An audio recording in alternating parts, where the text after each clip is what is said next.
we have here the condenser. So cold water comes from here, from this pipe, and out here, in this pipe. So the partition. This pipe is coming from the heat pump, and this one is reaching into the. So here there is a partition which goes around and come back. C'est l'énergie thermique des mers.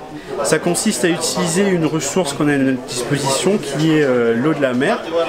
L'eau de la mer qui reste toujours chaude en surface et froide en profondeur, donc entre 28 degrés en surface et 5 degrés en profondeur.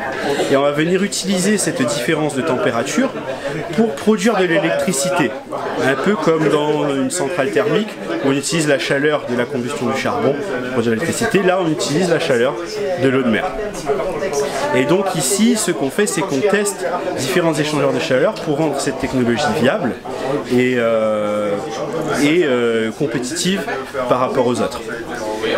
Ici, nous accueillons en ce moment à La Réunion le 5e Eotech Symposium qui réunit des spécialistes du monde entier sur cette thématique et qui nous permet de mettre en commun nos idées et nos savoir-faire. À La Réunion, on a un prototype qui a été construit depuis 2012 sur lequel on teste différents échangeurs de chaleur et depuis l'année dernière on teste plus particulièrement un échangeur de chaleur destiné au dimensionnement des échangeurs du projet NEMO.